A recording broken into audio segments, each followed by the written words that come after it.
Gary. Yes. This is Fred and Leonard and crew. We are ready to call the meeting to order. Wonderful. Okay. Let's start with the Pledge of Allegiance, please. All stand. I pledge allegiance to the flag of the United States of America and to the republic for which it stands, one nation, under God, indivisible, with liberty and justice for all. I'd like to thank everyone for coming this evening. Are there any changes to the agenda? Leonard, have you got any changes? I didn't have any additions or... Any additions, Gary? No, thank you. Okay, we would be ready then to adopt the consent agenda. Leonard? I make a motion that we adopt the consent agenda. Okay, that's items A, B, and C. Is there a second, Gary? Okay. Been moved and seconded to adopt the consent agenda as presented. All those in favor signify by saying aye. Aye. Aye. Okay. Public hearings. Have a public hearing. We'll open the public hearing on 500 South Walled. Is Don? Don, He may be in the bathroom. yeah, he was on the phone talking to somebody. Let me go grab him real quick. Okay. That's what we're ready. There we go. Okay.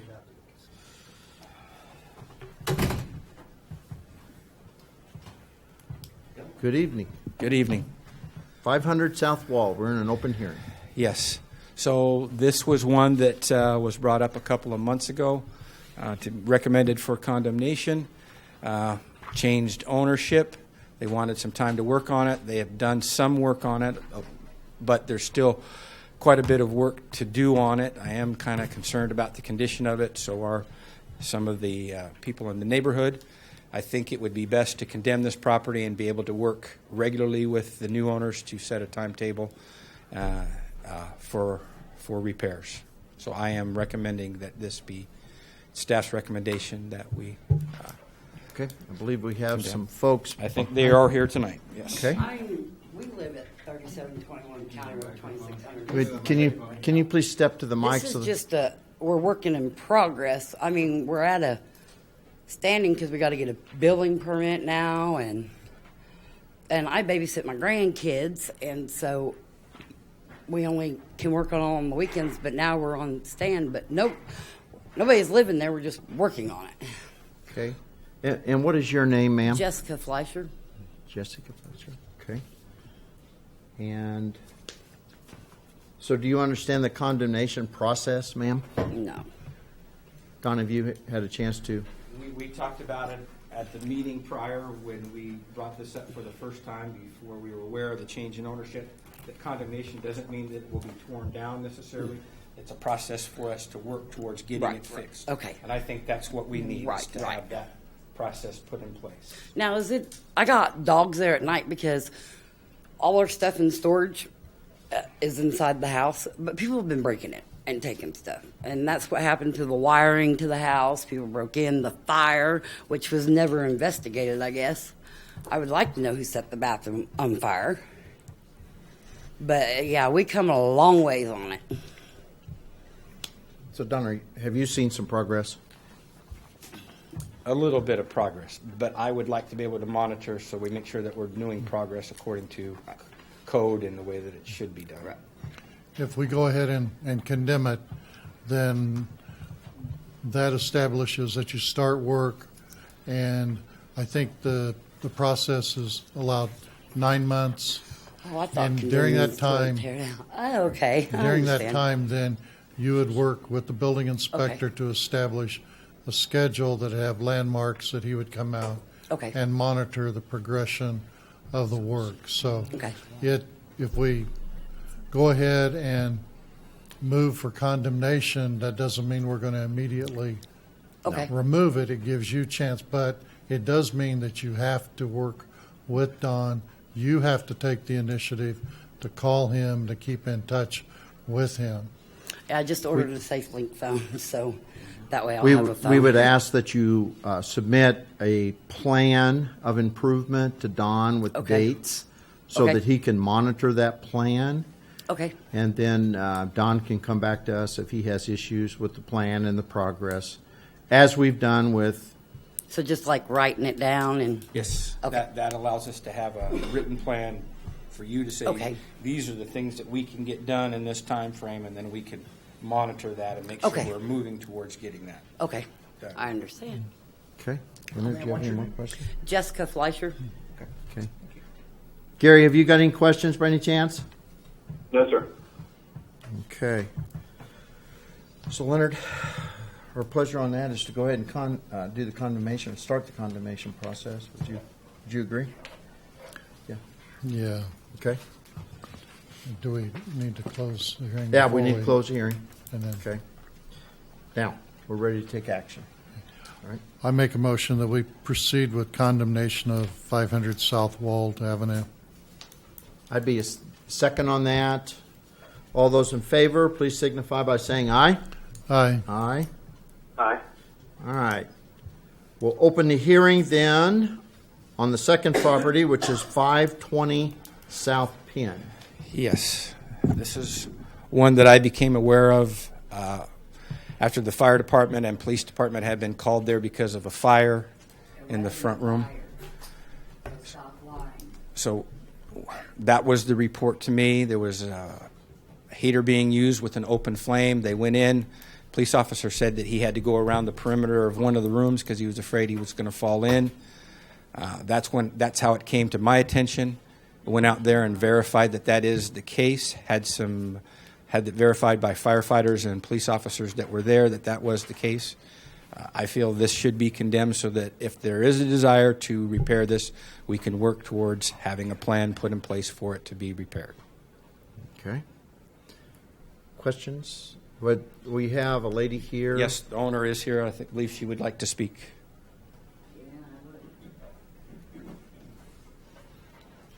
Please state your name, ma'am, so we can get it in a minute.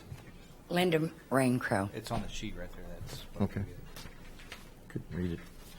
All right. Yes, ma'am. First place, there wasn't a fire there. I have pictures. There's no fire nowhere on the property. None. Inside, outside, whatever. And there is barriers all around that property. And I had two people that wanted to buy it just for the land. But they can't even come on there to look. Because if they come on there, they could be arrested. Two people. And it's been held since March with those barriers all around it, which has been very unfair to me. And I ask that they remove those. They didn't do it. Don, those barriers are, and actually they're just, The barriers were put there because of the concern of the safety. The police officer that responded to the open flame, in the fire report it will show that there was an open flame being used in that front room. They turned off the heater, and as a matter of fact, after they had the individual that had used it outside went back in and turned it on again while the fire department was there. So when I say fire, I mean open flame, not a fire at that. Okay. A device that has an open flame that was being used for heating. The reason the barriers were there is the police officer had to go around the perimeter of the room because of concerns of falling in, standing in the middle of the living room, falling in. The barriers are there to keep people out of the structure so that something doesn't happen if they were to go into that room. We don't have any issue with anybody selling it for the property or anything like that. We have no issue of that at all. We just have an issue with the structure that we would like to see either repaired or torn down if it can't be repaired or is not going to be repaired. So are the doors unsecured? No, they're locked. So are the windows broke out? Well, There may be one or there are some that are broken out. So if the doors are locked and the windows that are broke are closed, I don't have any problem removing the barriers as long as we're making sure that there's not going to be any entry in the building, except for to go in there to if it's agreed to go in there and do repairs. I don't have an issue with that. We're just concerned about public safety and about somebody coming in there because there is a danger of that floor falling, and there is a basement underneath it. Okay. So your interest is to sell the property and have it removed, right? Yes. Then if you close the broken windows with plywood with some material that no one can get access through, that would allow, They can't get through the windows. They can't get through the windows. There's storm windows there. But if Okay. they're broken, they can enter through. Inside window might be. The storm but window not is the secure. outside window. well, If Then- we do get to condemnation, we can post a sign saying that's condemned and not to enter, not to enter the structure. if we go ahead and condemn it, then you could work with her to make sure the barriers We'd be happy to are work with her to removed. make sure that the barriers are up, to get it repaired, to get it torn down, whatever is her pleasure and her desire on that. As long as the tape is gone to allow people Yeah. access. We just To want to the make sure land. that because of our concerns with the safety of the structure, that nobody And I goes keep the grass. inside. I have a man that comes and keeps the grass. Yeah. Okay. You have any questions, Gary? I do not. All right, I'd close the public. Any more comments, No. ma'am? Any more comments? Okay, Linda. Okay, I'd close the public hearing then. Pleasure would be to. I make a motion that we proceed with condemnation of 520 South Penn Avenue. Second, Gary? I second. Okay, been moved and seconded that we proceed with the condemnation process at 520 South Penn. All those in favor signify by saying aye. Aye. Aye. Okay, so work with Don, come up with a schedule, come up with a way to get the building secured, and potentially a rehabilitation plan. Okay? All right. Next on the agenda is items for commission action. Item number 1 is consider proclaiming August 1st, 2017 as Tom Porter Day. Yeah, straightforward. The municipal band is requesting that August 1st be proclaimed as Tom Porter Day. I guess he's had quite a history, long-term history with the band, and so that's certainly recommend the commission doing that. Okay. Gary, can you hear us? Yes, I can. Thank you. Okay. Questions on it? No, I think that would be an excellent idea. You too. So, without further discussion then, I'd entertain a motion to consider August 1st, 2017 as Tom Porter Day. I'd make that motion. Would there be a second? I'll second the motion. Okay, it's been moved and seconded that August 1st be Tom Porter Day, be proclaimed as Tom Porter Day. All those in favor signify by saying aye. Aye. Aye. All right. Item B, consider a request from the Diversity Task Force to co-sponsor a fundraising event on September 30th, 2017 at the Civic Center. Yeah, the Diversity Task Force is requesting us as a co-sponsor in order to, if approved, to forego the fees of using the facility.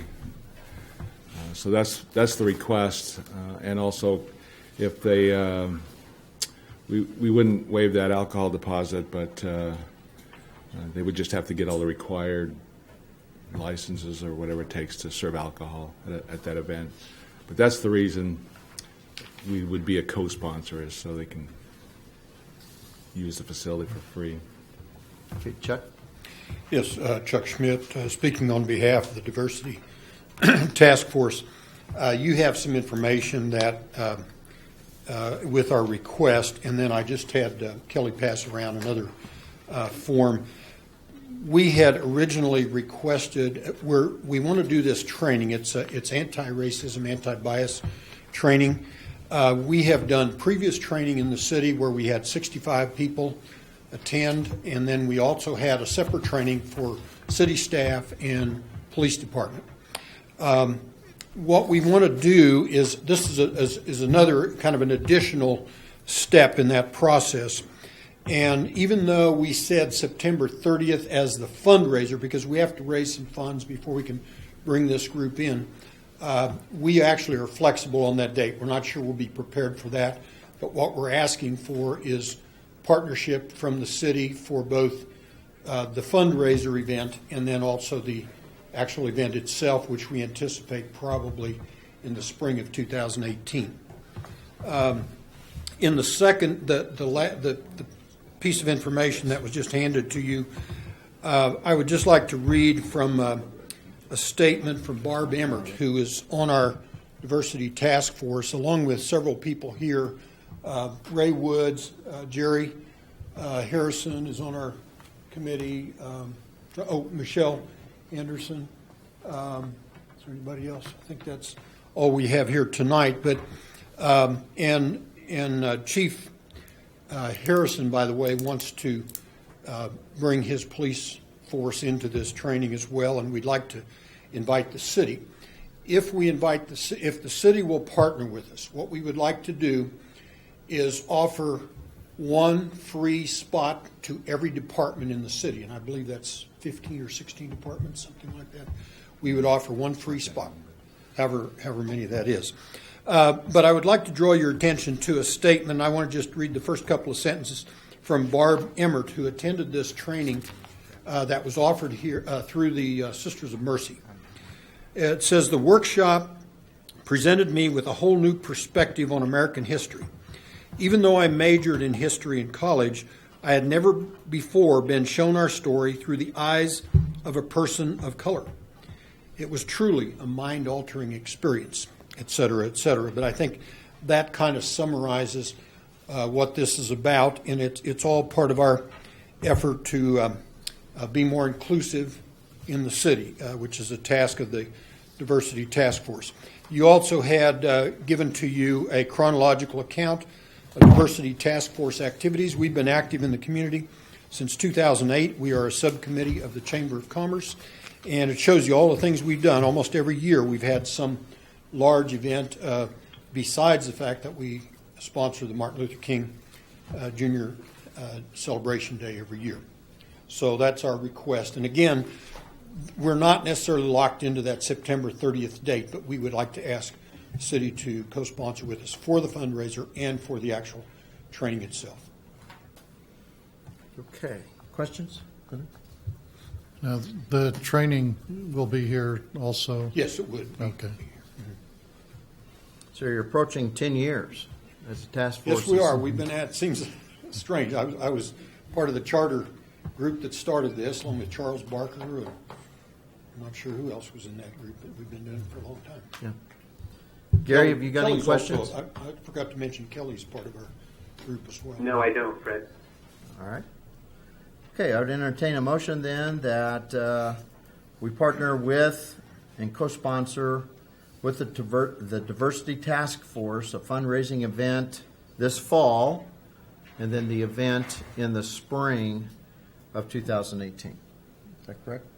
I would make that a motion. With flexibility on the dates, if Yeah, you'll that's allow why I us. didn't say a specific Yeah, date. okay. In the fall and then the spring. Okay? Is that good? Yeah. And we need to address that they will still be required alcohol license and permits. Yes.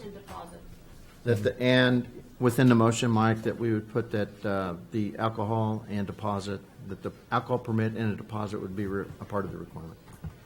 Gotcha. Got it? Okay, so I make that form motion. And I'll second the motion. Okay. It's been moved and seconded. We partner with the Diversity Task Force. All those in favor signify by saying aye. Aye. Aye. Aye. All right. Thank you, Chuck. Thank you. Thanks for putting this together. All right. Item C, consider an agreement with PEC for engineering services relating to improvements at the water treatment plant. Yeah, this is coming back again. I think it's the third time now, and because of some of the concerns of the commission And I think we've made all those adjustments. I know there's probably still some questions, but I don't think there are any questions that we can't resolve tonight and get it signed, and we can make any handwritten amendments or whatever and move forward. Sarah Unruh is here, if you have any further questions of her. Sir? Good evening. Hi. As Craig mentioned, I think we tried to address all the questions that you had from the last meeting. Specific things were noting that PDF copies of everything would be sent to the city for your record. We broke out the fees by task, and then we broke out the tasks that were included in the scope of work a little differently so that they would match up with the way we broke out the fees. And then we also, as we talked about previously, the fee is broken out into two different things. One is a lump sum for all the design pieces of it, and then the bidding and construction administration, and then a second line that talks about the on-site construction inspection that would be a not-to-exceed fee, and that the scope of work for that specific item for the inspection would be determined together, and that work would proceed upon authorization by the city. So if there's any other questions about the contract or any of the changes that we made, I'll answer any of those. The not to exceed for the on-site inspection, you had quoted the last meeting 90,000, and that's what has been included, which represented full-time inspection. And I think when we look at the type of work, again, as we discussed last time, full-time inspection isn't necessary, strictly in my opinion. I don't know the other commissioners, but when you have a not to exceed and it's still based upon the full-time inspection, I would prefer to see that reduced to reflect more a periodic of either, something I could expect twice a week, maybe reducing the figure in half. Sure. The way that we put this in the actual scope of work, under on-site construction inspection, it notes on-site inspection services will be performed as requested and approved by the client. So obviously nothing will be done without your approval. But if you want to reduce that amount for that not to exceed, we can do that, and that's something that we can do today. We can do that by marking it out and me initialing it and someone from the city initialing it as well. That's fine. We can do that. Okay. Sure. Then in scope of work, two things. The pre-bid conference, I know some of them are pretty typical that they're always done, but if it's in writing, then we're both in agreement that it's going to be done. And if we could pencil in Certainly. scope of work, pre-bid conference. And the other thing would be as-built drawings. We had talked about that, and our intent was to provide those as part of the final drawings. So again, we can do the same thing. We Yeah. can just write that in tonight and initial it, and that would be fine. Yeah. As long as it's there, then there's no misunderstanding Certainly. of exactly what we're going to get and what you're going to provide. Those were the only items that I saw. I did see you modified for the PDFs, and that the AutoCAD would be on your standard, or the CAD files would be on your standard release. So, Correct. So, we can certainly handwrite those things and initial them this evening. okay. On on the inspection part that Leonard had brought up, what's your recommendation to us on that? Twice a week is what Leonard's suggesting. That's not an expertise that I have. You guys have the Sure. expertise. What? I would say, the beginning of construction, a lot of that is getting materials and getting equipment and all of those kinds of things on site. So there probably isn't anything that really needs to be done until a contractor actually starts working. The thing with the work that's actually going to be completed all the way through construction is it's all electrical. So the good thing about that is that there's not really much you can bury on a day-to-day kind of basis. A lot of that is open work. So that's why we don't think you need somebody here all the time to watch it. My estimate would be to have somebody here probably a couple times a week through the heart of construction. I don't think we need, again, somebody here necessarily at the beginning or at the very, very end until we all come back together to do a final inspection of the work before we sign off on it with the contractor. So I would say twice a week through the life of construction as an average is probably a reasonable assumption at this point. And again, as we get into the design and the construction, we will kind of set that out, and make that kind of firm decision of where those milestones are going to be. But as a number to kind of, back this off for right now, to kind of bring down the not to exceed until we make those decisions, I think that half is reasonable. So the not to exceed the 45,000's. Okay. Yes. So I was looking at that, I think with 24 weeks, you're looking maybe around 120 days. So if you went half, that's down around 50 days. And because there's a lot of work that, like you said, it's not going to be buried. Correct. And with your drawings, if it's not the way you've got it, then the contractor works at his own risk to redo. The way that we will work that, since we won't have anybody out here, full-time inspection, is that if the contractor comes across a condition that's different than what we knew about or what everybody knew about before we got started, if he comes across something, the protocol is to stop immediately and contact us, and then we work through a solution before they continue. And that's a discussion we'll have with city staff as well, since city staff will be on site all the time because of operation of the plant. If something is, doesn't sit right or something happens, between the contractor and city staff will be contacted, and we'll work through those issues as they arise. And with your progress or construction meetings, that'll actually benefit Correct. your schedule of inspection and Right.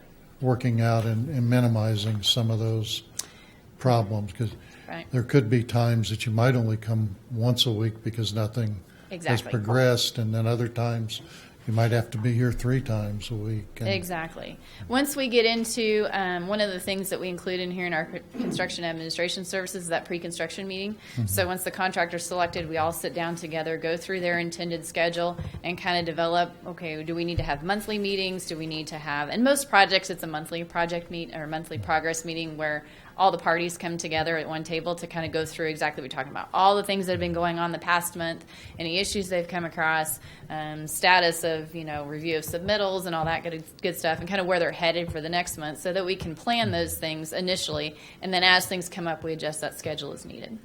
yeah, because the scope of work isn't really complex. It's just time consuming and There's just a lot of parts. So the base contract amount is $76,300, correct? Correct. Okay. Along with the 40, not to exceed the 45,000. Correct. All right. Gary, have you got any questions? No, I'm good, Fred. Thank you. Okay. Leonard? no others. Okay.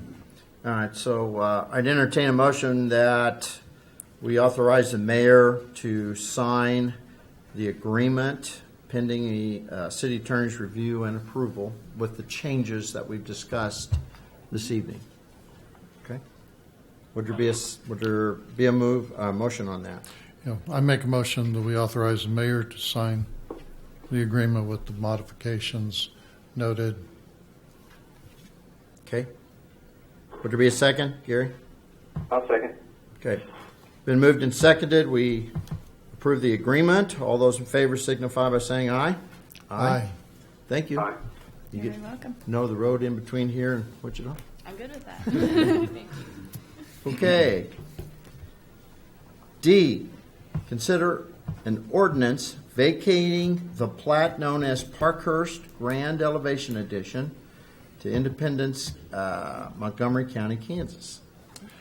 Yeah, this is an interesting one, actually. Parkhurst Grand Elevation was originally approved back in the early 1900s, but was never developed. And in researching and doing GIS, street naming, we realized we needed to, vacate that, and so we could rename the streets there, that they're existing streets. So as you can see, it overlays our current Riverside Park. So as it mentioned here, the Planning Commission has held a public hearing and also approved this and recommends adoption of this ordinance. Okay. Questions? No. It's one of these ones that sat there for a long time, hadn't it? Okay. Gary, any questions? No, sir. Okay, entertain a motion then that we authorize the mayor to sign the ordinance vacating the plat known as Parkhurst Grand Elevation Addition. And can you add to that motion and other related documents? And other related documents. I'd make that motion to authorize the mayor to sign the ordinance vacating the plant known as Parkhurst Grand Elevation Addition and other documents to Independence. Would there be a second? I'll second the motion. Okay. Been moved and seconded that we approve the motion. All those in favor signify by saying aye. Aye. Item E, consider a conditional use permit for daycare at 306 Crestview Drive. Again, this request was reviewed by the Planning Commission in a public hearing, and they recommend approval for this conditional use. Anybody here on that? Okay. I think we're good. You understand everything that was in? Yeah. Okay. We'd entertain a motion then that we approve the resolution to grant a conditional use permit for daycare at 306 Crestview Drive. So moved. Is there a second? Gary? Second. All those in favor then, it's been moved and seconded, then all those in favor of the daycare at 306 Crestview Drive signify by saying aye. Aye. Aye. Item F, consider proposals received for debt analysis. Yes, this is in conjunction primarily with the committee's work on City Hall, but it also is a little broader than that, just looking at our long-term capital needs, especially in relation to debt and debt analysis. We sent out an RFP. We got 6 proposals. Staff, we looked at those 6 proposals and eliminated 3 for various reasons. We either too high a price or didn't quite meet the RFP. The 3 that we have listed, we're making a strong recommendation for the top one there from Piper Jaffray. As you can see, the fee is very reasonable, and so. But that's not the only reason. The main thing was qualifications that we wanted to look at to make sure they could do what we want them to do, and we feel that they can do that as well. And they've done work with the City of Independence prior to this. And Mr. Get your name right, Varenberg, Greg Varenberg, is close enough. He is here if you have any questions regarding their proposal. Okay, great. Welcome to make any comments you'd like, Greg.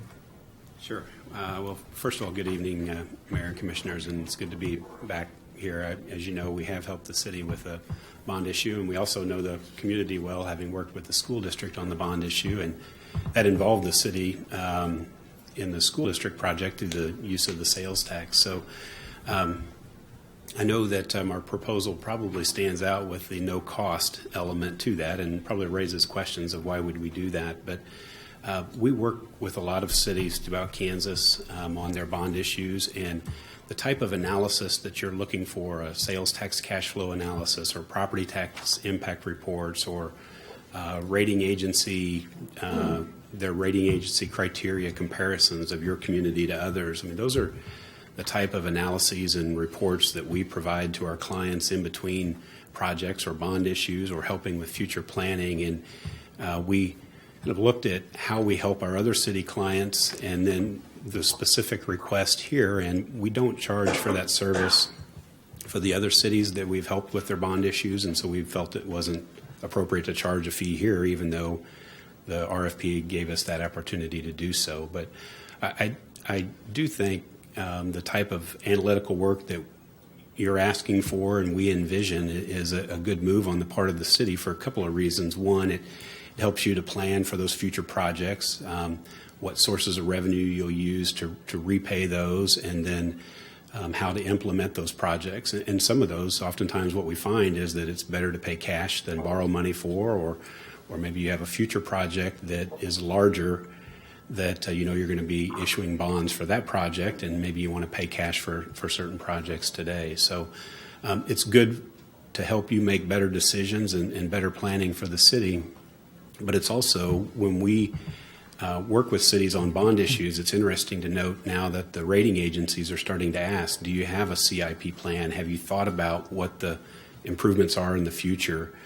Because they want to know that you're thinking beyond just the current year in terms of larger projects and improvements in the community, because if you're just thinking about the current year budget and ignoring a very big cost that's a year or two down the road and not planning ahead for that, then that could end up with a fairly significant debt burden or a mill levy increase that you might have otherwise been able to smooth out a little better had you planned ahead. So I think that it would be, it's beneficial to you from a planning perspective, but it also helps figure out how to layer in those projects. So we're excited to have the chance to help you with this analysis. And again, it's the type of work that we do for our clients already. So that's why we put in the no cost to the city. I did, just as an example, and I wasn't planning on going through it this evening, but I'll leave you an example. One of the steps that we went ahead and pulled together pretty quickly for the meeting this evening is a rating agency debt ratio comparison of the city of Independence compared to some other comparably rated cities in Kansas. And I think that helps you look at fund balances, where you're at relative to some other cities, debt per capita, debt to assessed ratios, and some of that type of information. So we've already got an early start on some information that we think would be helpful, and I thought I would leave it behind just as an example of the type of work we pull together. But I'm happy to be here. I'm happy to answer any questions that you have. Well, in the study, we've got a special use sales tax that was issued for 10 years, so we're approximately halfway through that. And in that, we've tied some bonds to be serviced by the revenue. The bonds, I think, extend beyond the limit of the sales tax. So in your analysis, will you be looking at that and giving recommendations for in the future on how that will impact our budget or possible ways to approach servicing those bonds should the sales tax not be renewed, or just different approaches to handle that? Yeah, absolutely. I mean, that's kind of at the center of the type of analysis that we would be looking at. And we'd first start with looking at the ballot question that was approved by voters and what the limitations are on the use of those sales tax revenues. Sometimes it'll be worded that it can be used to repay a bond issue and pay for operation and maintenance or other pay-as-you-go type of improvements. But also, if it's more specifically limited to just repaying the bonds, then we would want to do an analysis of what are the annual collections, what's the growth rate in sales tax, how quickly, how much excess have you built up in that sales tax fund, and is there a chance to pay down the bonds or pay off the bonds inside of the term of that sales tax? And if not, then we'll look at the bonds can't be fully repaid, then we'll look at it. If you're able to renew a new sales tax and use part of that new sales tax to pay off the bonds, then what portion of that new sales tax would need to be carved out to pay the final bond payments? Or if not, then if it switches over to being paid from, say, property tax, we'll calculate what the mill levy impact would be of that on the city's budget.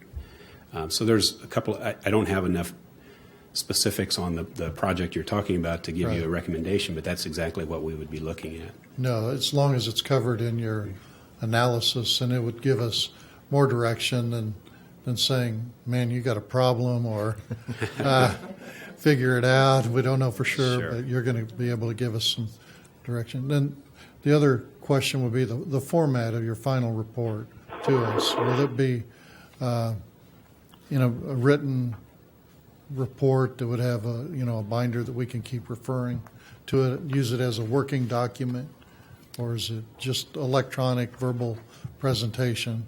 Now, obviously we'd work with you to find out, first of all, what format you'd like to receive that in and make sure we're delivering what you're expecting.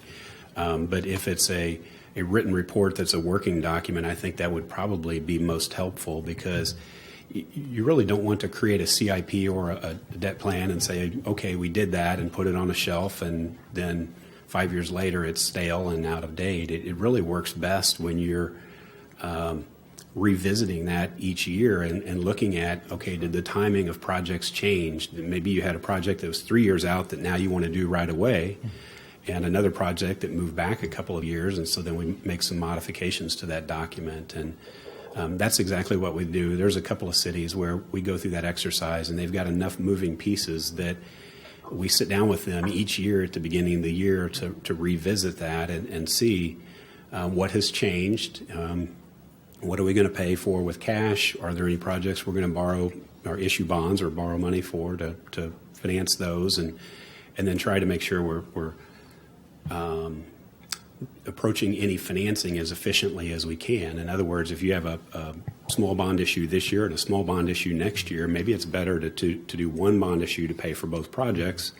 Maybe you can combine those and delay a project into the second year and do that. But yeah, it definitely works better if it's a written document that can be modified each year and kind of updated and become a working document that's beneficial long term. So this would become part of our strategic plan like we had a few weeks ago. It would dovetail into kind of what you're looking at there, isn't it? There's, we have water plant issues, sewers, streets, city hall issues. We have, a pretty good list that we can work through. In the funding options part of it, grants. Would you be able to help us identify, locate? One of your proposals there said, and funding options. Sure. Is that a service that you can help provide for us that would be some way that helps us offsets some of these costs? Yeah, we will help you identify funding options, and obviously grants can be one of those. Where our services stop would be actually writing applications to grant and those specific requests. But there's a lot of the cities that we work with that will identify a project, and we know it's a perfect candidate for writing a grant, and so and just by being able to put that on the list and say 3 or 5 years out, we've got a park improvement or whatever it might be, then you can start thinking about where you might turn to find grant opportunities. We really don't go out and help or locate those grants, but we can help identify the situations where it would be a perfect candidate to put in grant applications. Okay. Gary, do you have any questions? No, I think I'm good, Fred. Thank you. Okay. Are there any more questions? No.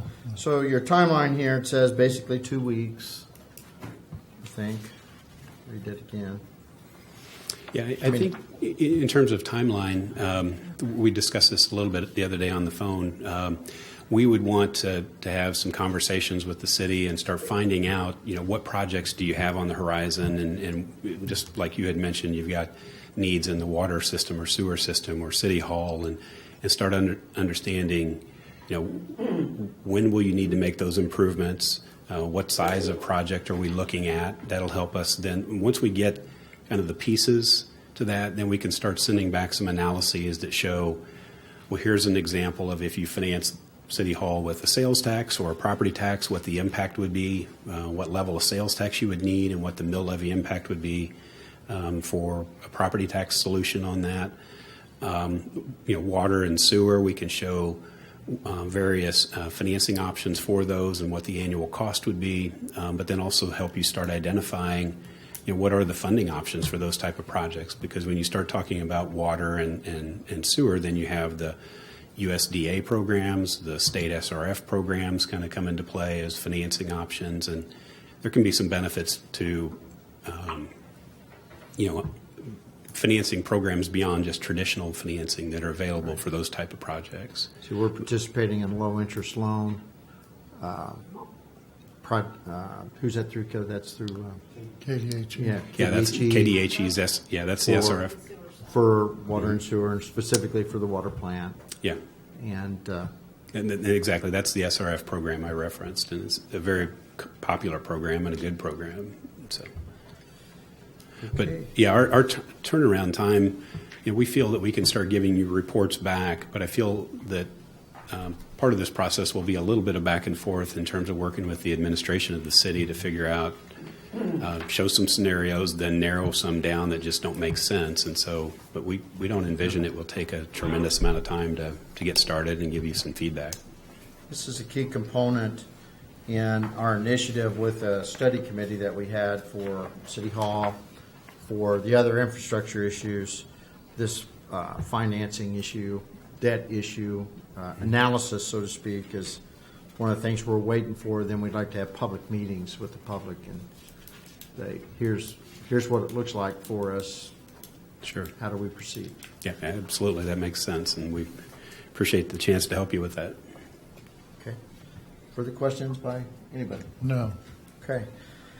Then entertain a motion that we work with Piper Jaffray in preparing a debt analysis and a financial plan at no cost to the city. There be a motion to that effect. So move. There be a second? Okay. It's been moved and seconded that we proceed with Piper Jaffray at a debt analysis and financial plan, management plan. All those in favor signify by saying aye. Aye. Aye. Thank you, Greg. Thank you. Thank you.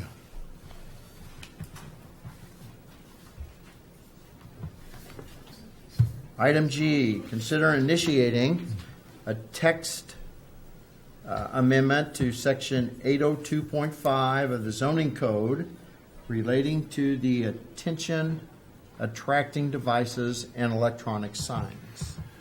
Yes, I'm not sure how this came forward. Maybe Kelly can, what the background is, but this text amendment would allow just that. That would allow these signs in any zoning district for non-commercial uses, with certain restrictions and that they would have to provide on that sign, as noted there. And if you'd like to entertain this change, it would go back to the Planning Commission first, and then come for a public hearing and so forth, and then come back for final adoption. And this is to take some of these newer signs and stuff, is that to allow them? Well, currently they're only allowed in C2 and C4 district. Okay. Unless they're a community information sign like Memorial Hall or the schools. So this would allow like churches to have electronic signs, and a lot of churches are in residential areas or adjoining residential areas. And so it would kind of open it up for that or other nonprofits. Okay. Questions by the commission? Gary, any questions? No, thank you. I visited with Kelly. I had some questions, and it looks like we came up mainly the way it's set up in those areas. It's still going to go for a variance for to work out the details to make it compatible with those areas. It's not just a blanket. Yeah, if it meets if it doesn't meet one of the criteria, like 100 feet from a residential zone, or the size of the sign, the 20% of the facade being the screen, if they want to exceed that, then it would go for a variance. If they weren't going to exceed that, then they wouldn't have to have a variance. Okay. So there still are some controls in it by us allowing it in other areas. Yeah. Because of the light issues Mm-hmm. and stuff, yeah. Okay. I would move then that we initiate a text amendment to section 802.5 of the zoning code for consideration by the Planning Commission. Would there be a second? I'll second the motion. Been moved and seconded. Any further discussions? If not, all those in favor signify by saying aye. Aye. Aye. Item H is consider adopting the 2017 revised and 2018 proposed budget for publication and setting a date of August 14th, 2017 at 5:30 p.m. for the budget hearing. Yes, this will keep us on schedule and meet all the legal requirements we need to do in regards to adopting, revising the 2017 and then final adoption in August of the 28 proposed budget. We went through the budget last Tuesday, and Finance Director Mike Borowitz did a great job presenting that, and I think we explored it very thoroughly. And would appreciate the time that the Commission put in with staff to go over that 28 proposed budget. So this adopts that. You have the handout there with it, the official publication. So, and we recommend adoption of that. I would like to note that we did find one error in this publication, and it's in the 2015 on the total tax levied.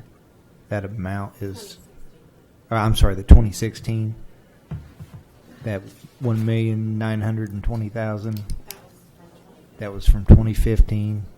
It should be $2,280,366. That correction has already been made, but we didn't have time to get it into the presentation tonight. Okay, but it'll be a part of the publication package that goes to the paper.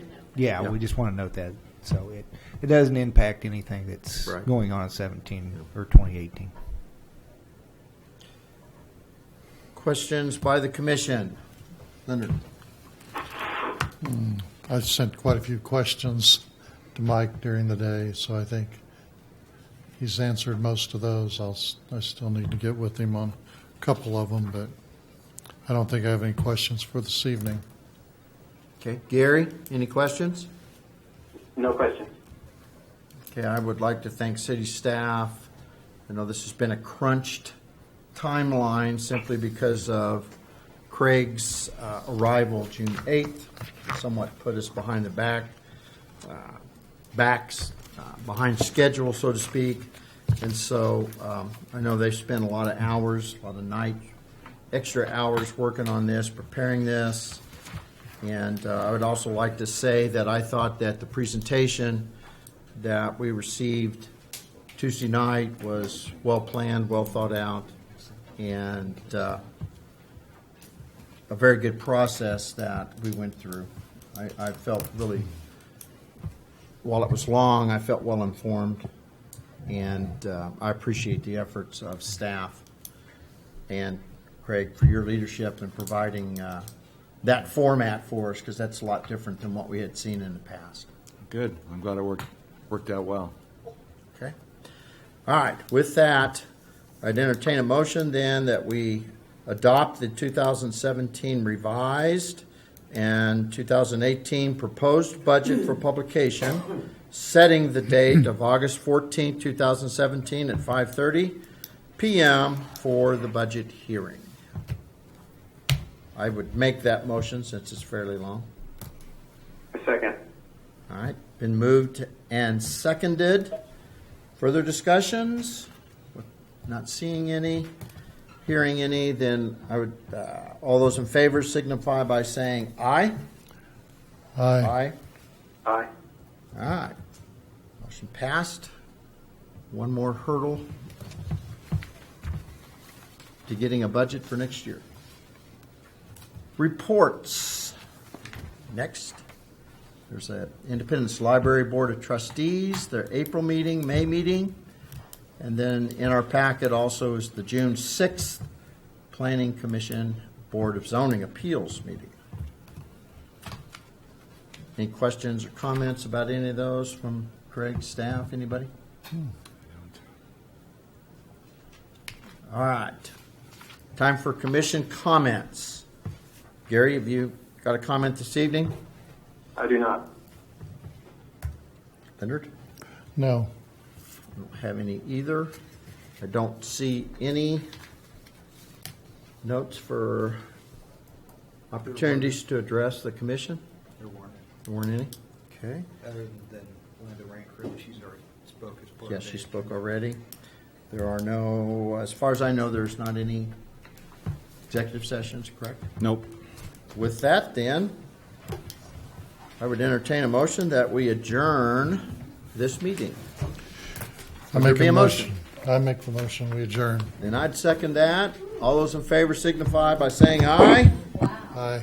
And we'll sign our documents. And Gary, you have to fly back quickly and sign the documents so you can go back. Got it. I'll be right right Okay. there.